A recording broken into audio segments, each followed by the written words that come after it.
Sadashivasamarambham Shankaracharya Madhyamam Asmadacharya Paryantam Vande Guru Paramparam Samasta Jana Kalyane Niratam Karunamayam Namami Chinmayam Devam Satgurum Brahma Vidvaram Satgurum Brahma Vidvaram.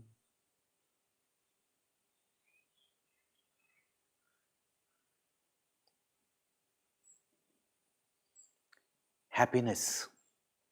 Everybody pursues happiness, and yet nobody seems to attain that permanent, everlasting, satisfying happiness.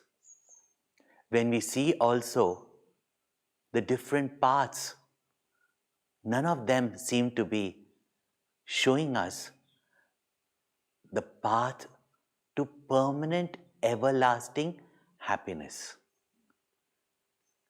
While Bhagwan Shankaracharya shows us the different paths that people follow without right knowledge, and thus not knowing the means and what is our purpose and goal,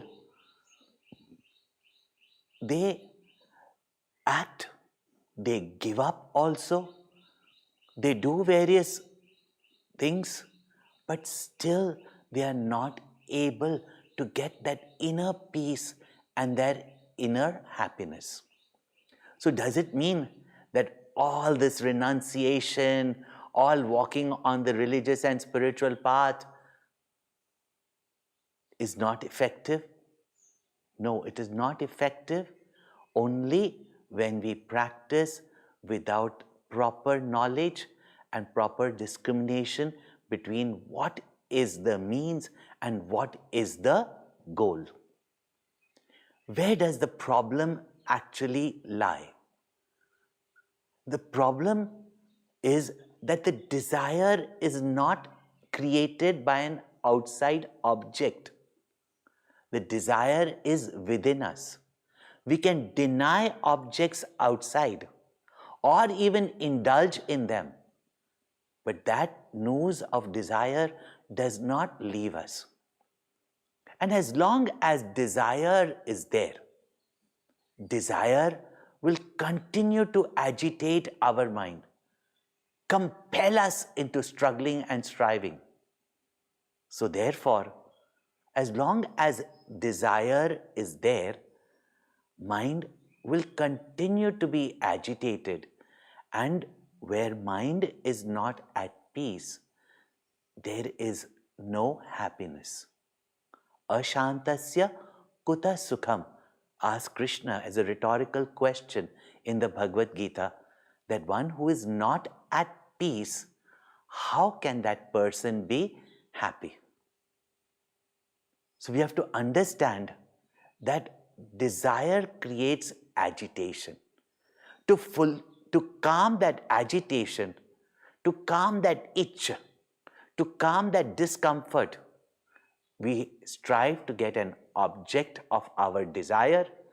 Temporarily, the mind, when it gets the object, its anxieties, its anxiousness, all come to a stop at that moment.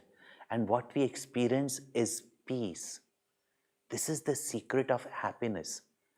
And if we are alert, even to watch, that whenever we experience a joy, say in drinking a cup of coffee, or eating a chocolate, or eating a gulab jamu, whatever, whenever you eat something that you like, if you are aware, if you are watchful, you will understand that that happiness comes from within when the mind is quiet. And once the mind is convinced of it and feels that it is independent in being happy, that is called as true vairagya or viraga. That indeed becomes true renunciation, where one knows that one doesn't require an object of the world to be happy. This secret, if we have understood the path, the goal, and such a person living such a life of wisdom, of self-awareness, able to discriminate, has vairagya. Vairagya means detachment, and detachment means no dependence on anything, being, or situation for their happiness.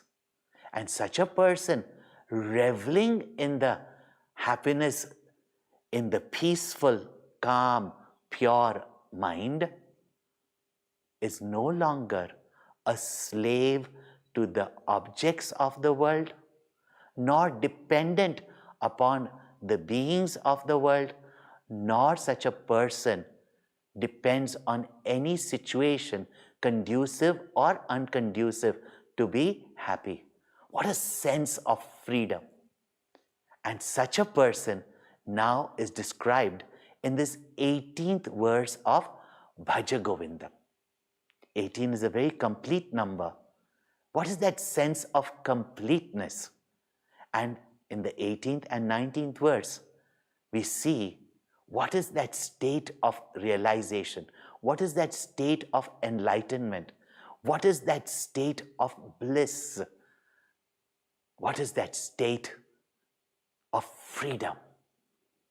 Bhagavan says, Surah Mandira taru moola nivasah Shayya bhutalam ajinam vasah Sarva parigraha bhoga tyagah Kasya sukham na karoti viragah Bhaja Govindam, Bhaja Govindam, Govindam, Bhaja Mudhamate, Samprapte, Sannihite Kale, Nahi Nahi Rakshati Dukrin Karani. Surah Mandira taru moola nivasa, Shayya bhutalam ajinam vasa. Here again he gives us a beautiful, not like previously, agre, vanne, prishte, bhanu. You see the heaviness of the meter. While Surah Mandira taru moola nivasa. See the beauty and flow, the effortlessness of this poetry.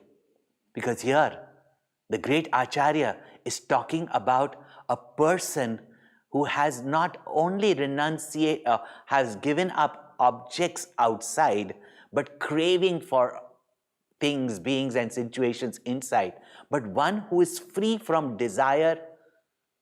Such a person, Surah Mandira taru moola nivasa, dwelling in temples or behind temples under some tree.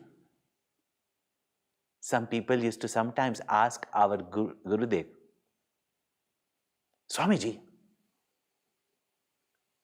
when you sometimes have to travel and you go to different places and you might even have to stay in a hotel, which hotel do you stay? 3-star, 4-star, 5-star? He says, we sadhus, we stay wherever we get place to stay. And most of the time, we stay in not a 5-star, not even a 7-star hotel. We stay in a multi-star hotel, where the sky itself is the roof and the dome with those beautiful twinkling stars. Shayya bhutalam ajinam vasa. And how big is your bed? He says that the earth itself is his bed.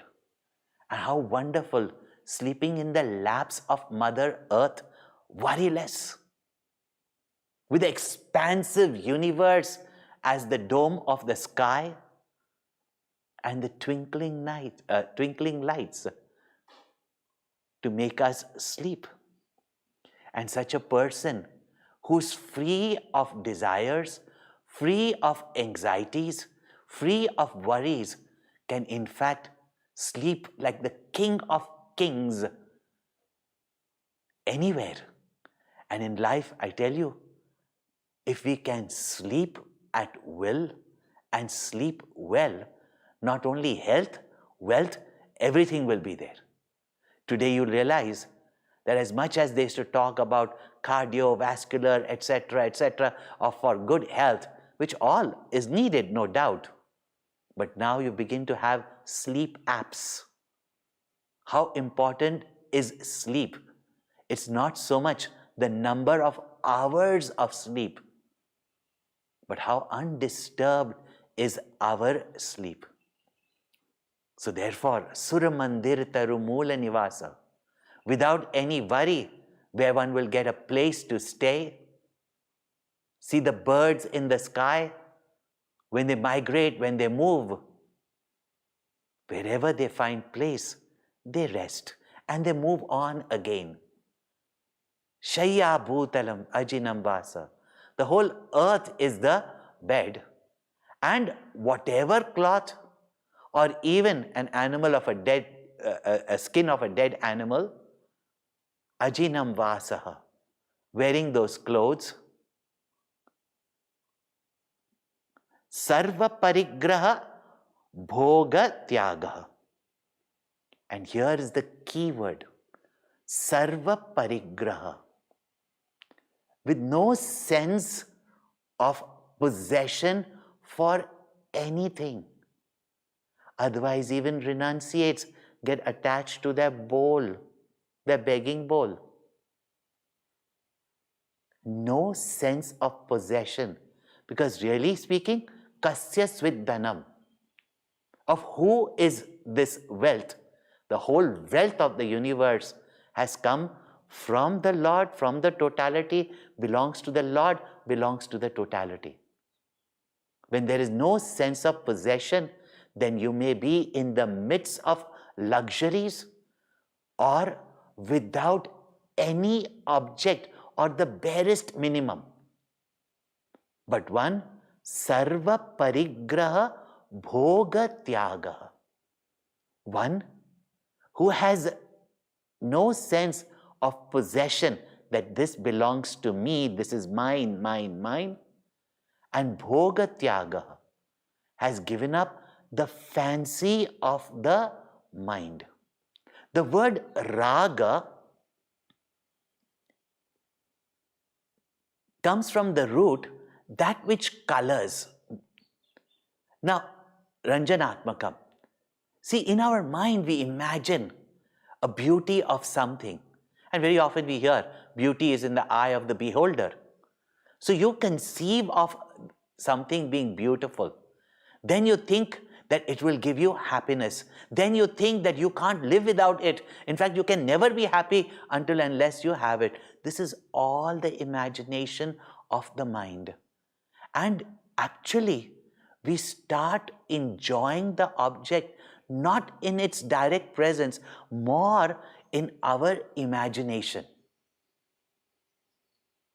Think of it. Observe.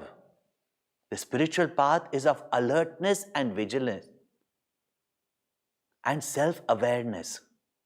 Even if you go to a restaurant, you wait in that line, you hear about the delicious food, you're looking forward for that gourmet meal.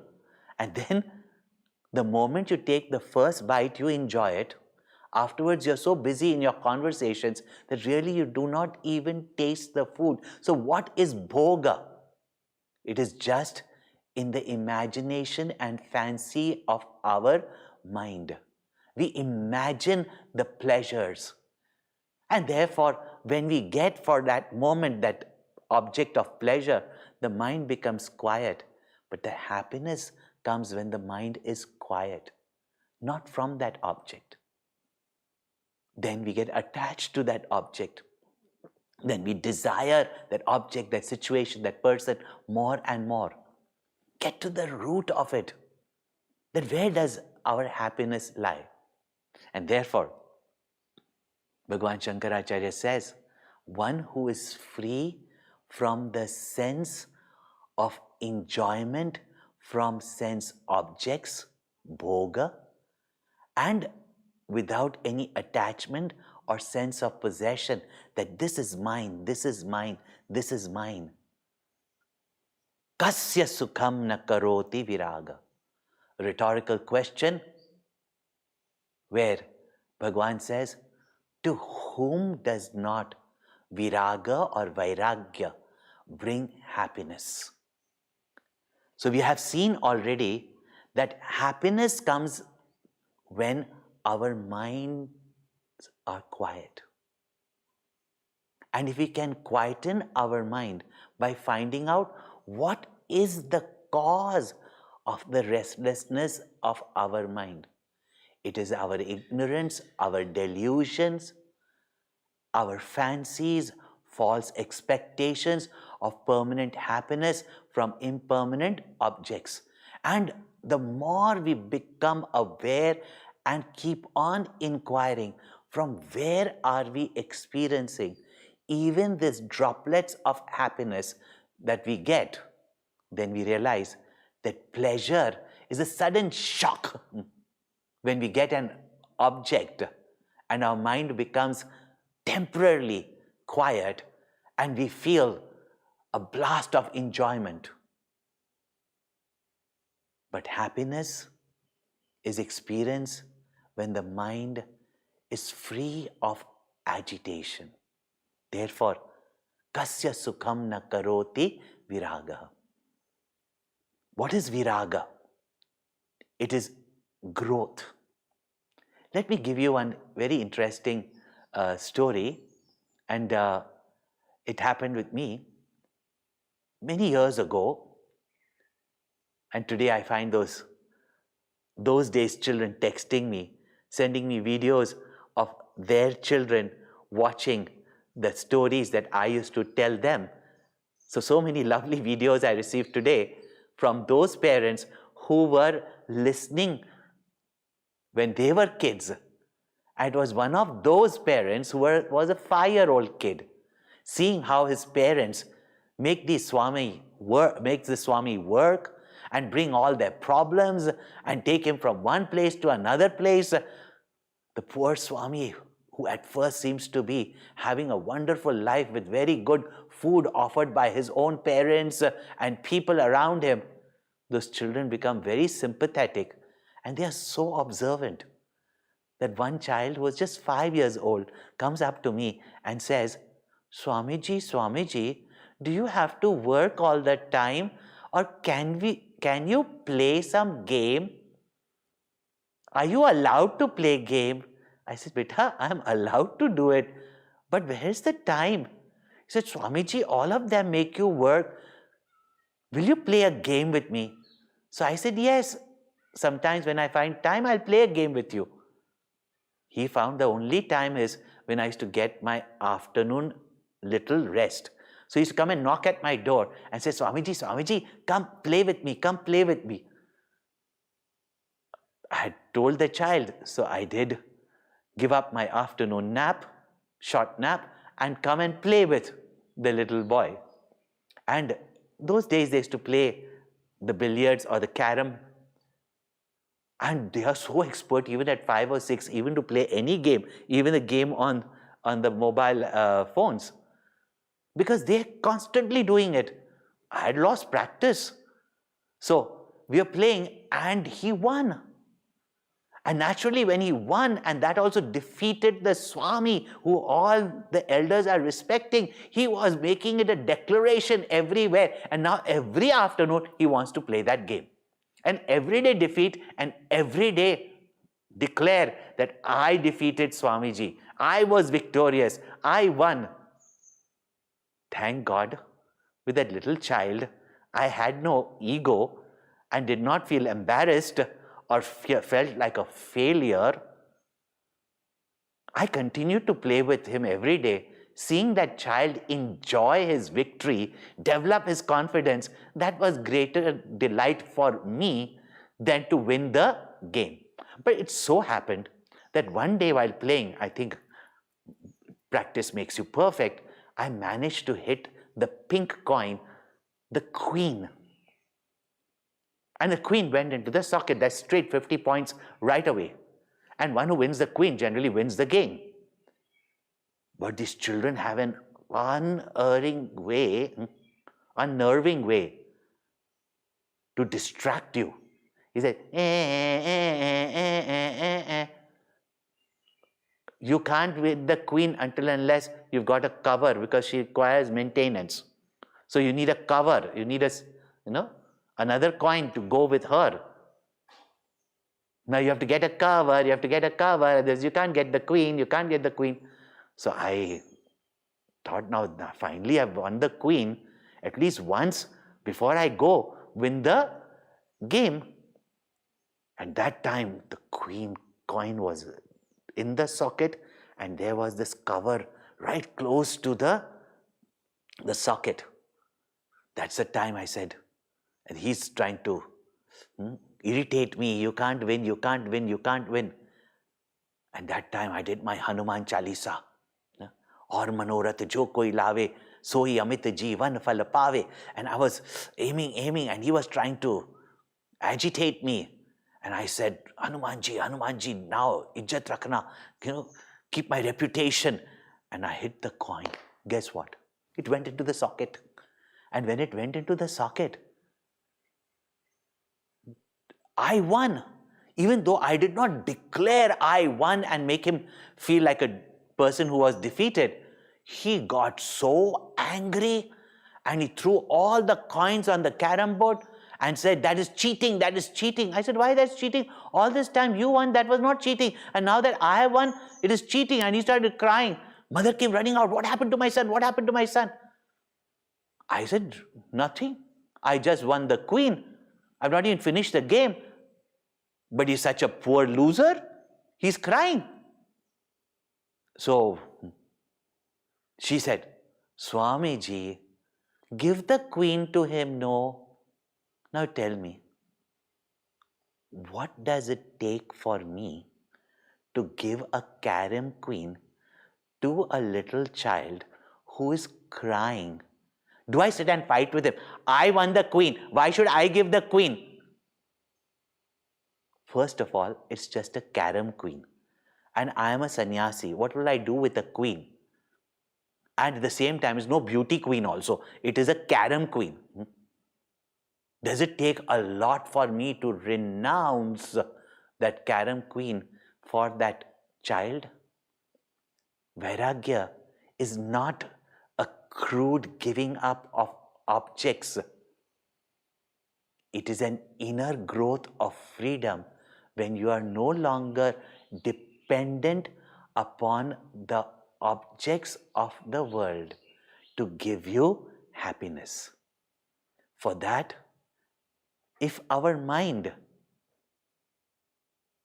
is lifted with the conserved energy that we have when we live a disciplined life of a certain amount of self-discipline, self-regulation, self-control, and deny the harmful things or things that are addictive, or even refrain ourselves from certain things that we have got fancies for, and conserve that energy and direct it to higher or greater avenues of achievement, or attain that sense of inner peace and poise.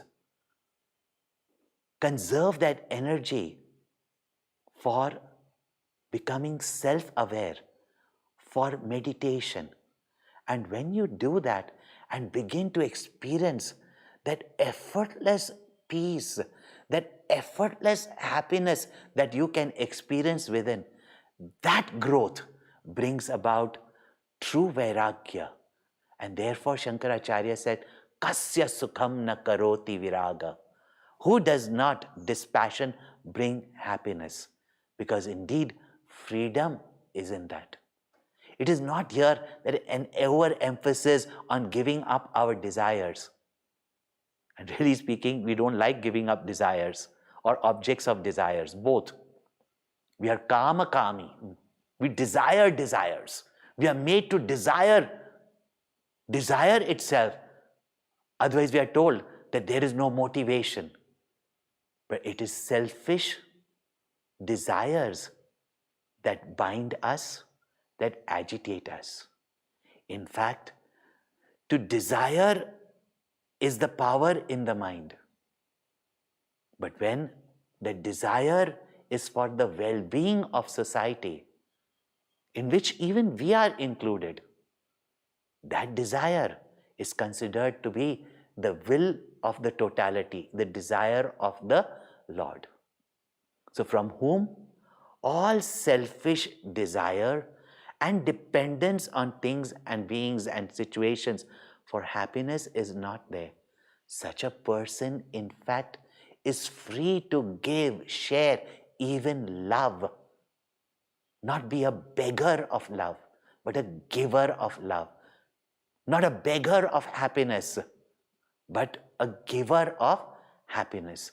Such a person only, like the great master and our Gurudev, maximum happiness to maximum people for the maximum period of time. And that is true freedom. That is happiness. And when mind free from this agitation, with the knowledge that is given to us about ourselves, when we begin to experience that peace and turn further and further as though in the search of the source of happiness, we discover happiness is our nature. Then does that person have to live in some solitude? Come listen to tomorrow's verse, that what is the freedom? In whatever roles that person lives, who has realized the truth that happiness is my Swarupa, happiness is my nature. Then in whatever condition that person lives, whatever role that person is in, wherever that person is situated, and whatever the totality or will of God takes that person to, that person who is reveling in the self indeed is free, is the one who actually lives in happiness. That is the beautiful verse that will come up tomorrow. Om Sarve Bhavantu Sukhina Sarve Santu Niramayaha Sarve Bhadrani Pashyantu Ma Kaschid Dukkha Bhag Bhaved Asatoma Sadgamaya Tamasoma Jyotirgamaya Mrityorma Amritam Gamaya.